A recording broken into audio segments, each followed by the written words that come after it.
आज महाराज इधर में क्या हुआ है भाइयों, उसी समय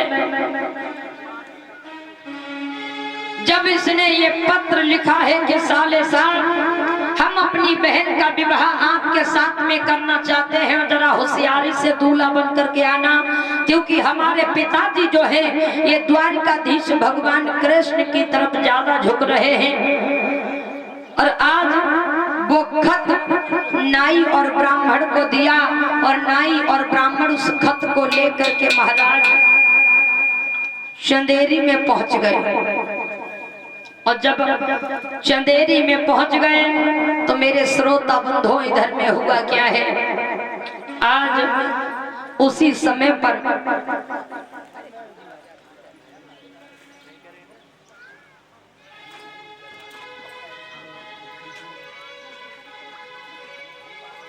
महाराज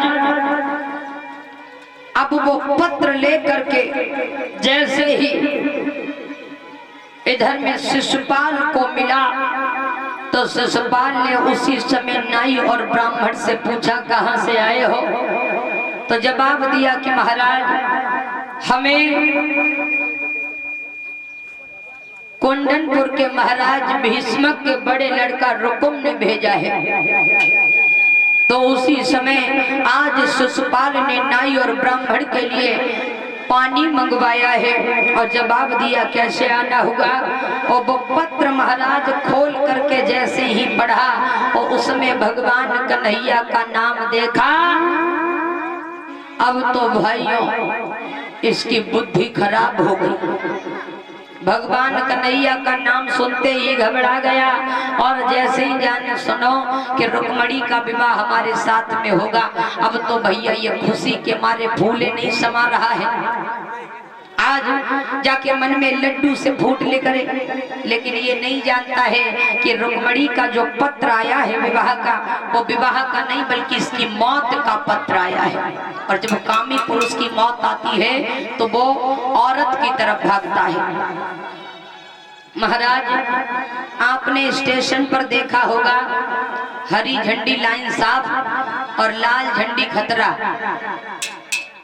देखा होगा। स्टेशन पर दो झंडी होती है, एक हरी और एक लाल। तो हरी झंडी का मतलब है लाइन साफ और लाल झंडी का मतलब है खतरा। और औरत तो दूर से बता देती है कि मैं खतरे की निशानी हूं। होठों की लाली भी लाल है, मांग का सिंदूर भी लाल है, महावर भी लाल है, चूड़ी भी लाल है, शरीर की जो साड़ी है वो भी लाल है, बेंदी भी लाल है। दूर से आकर के बता देती है कि मैं खतरे की निशानी हूं, दूर रहो मुझसे। लेकिन ये कुत्ते जाते हैं और बेमौत मारे जाते हैं। याद रखना भाई, औरत कभी प्यार नहीं कर सकती है। पराई स्त्री कभी किसी से प्यार नहीं कर सकती है। महाराज, जो पराई स्त्रियों पर और पराई बहू बेटियों पर कुदृष्टि डालते हैं, उनकी दुर्दशा कैसी होती है ये मैं नहीं कह रही, विद्वानों ने बताया। क्या? और ये पराई स्त्री पर नारी क्या है बताया है कि पर नारी झूठी पत्तल है और जिस पर कुत्ते ललचाते हैं, और पत्तल तो पत्तल रहती है, कुत्ते लड़कर मर जाते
तो पराई स्त्री पर कभी भी कुदृष्टि नहीं डालनी चाहिए। जो भी पराई स्त्री पर कुदृष्टि डालते हैं समझ लेना उनकी दशा ऐसी ही होती है।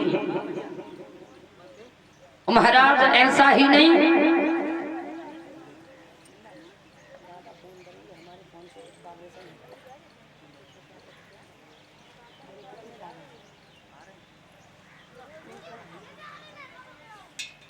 महाराज इधर में क्या हुआ है, आज मेरे श्रोता बंधुओं,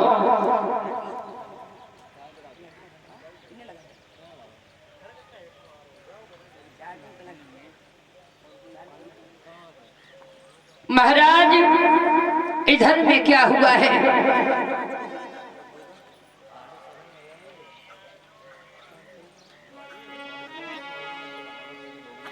आज ये शिशुपाल जो था इसने अपने मौसेरे भाई दंत्रवक्त्र को फौजें सजवाने के लिए भिजवा दिया और अब ये खुद दूल्हा बनने के लिए अपनी भाभी के पास में पहुंचा और जवाब दिया कि भाभी हमें दूल्हा बना दो।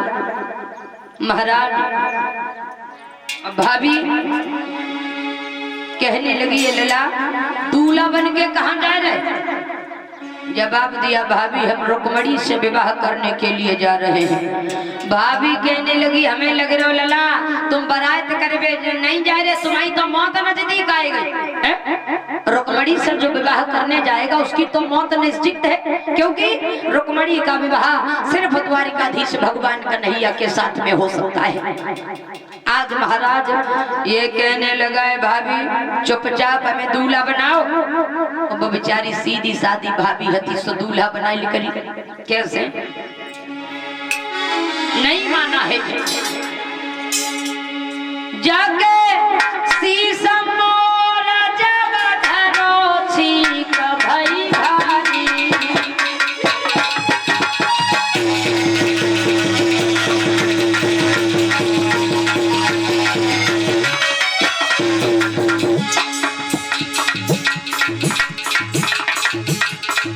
और पटा धर पटो पाई पटक लगी भारी।